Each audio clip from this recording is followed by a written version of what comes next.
గోదావరి పుష్కరాలకు ముహూర్తం ఫిక్స్ అయింది.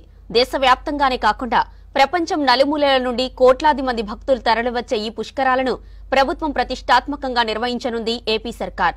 దీనిపై స్థానిక నేతలు, సంబంధిత యంత్రాంగాన్ని అప్రమత్తం చేసింది ప్రభుత్వం.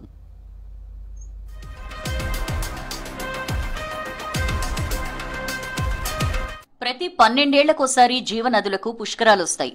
తెలుగు రాష్ట్రాల్లో ప్రత్యేకంగా గోదావరి, కృష్ణా నదులకు పుష్కరాలది ప్రత్యేక స్థానం. ఈ గోదావరి, కృష్ణ పుష్కరాలకు లక్షలాది మంది హిందువులు తరలివస్తారు.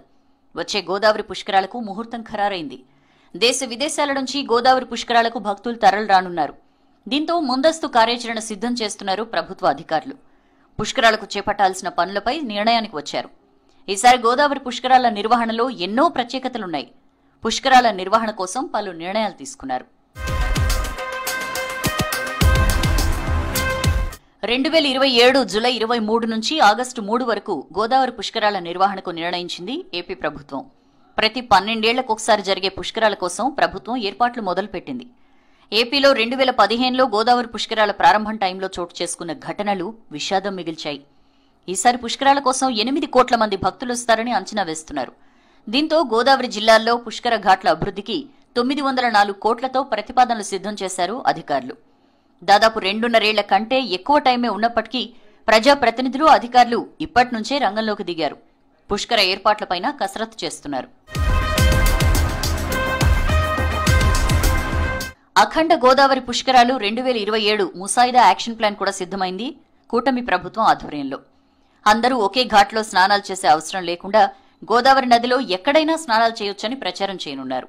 ప్రస్తుతం ఉన్న 17 ఘాట్లకు రోజుకు 75 లక్షలకు పైగానే భక్తులొస్తారని అంచనా వేస్తున్నారు. మరో 4 కొత్త ఘాట్లు అవసరమని భావిస్తున్నారు. యాత్రికుల బస ఏర్పాట్లపై చర్చించారు.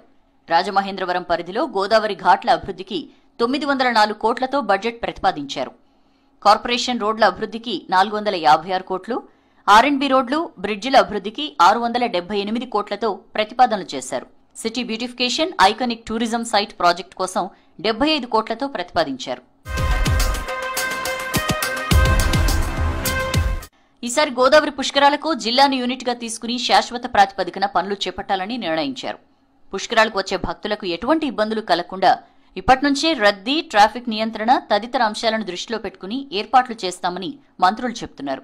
గోదావరి పుష్కరాలు విజనరీతో ముందుకు వెళ్లనున్నారు. దీనికి సంబంధించిన నిధులను సమీకరించుకుని సమగ్ర అభివృద్ధి యాక్షన్ ప్లాన్ రూపొందించనున్నారు.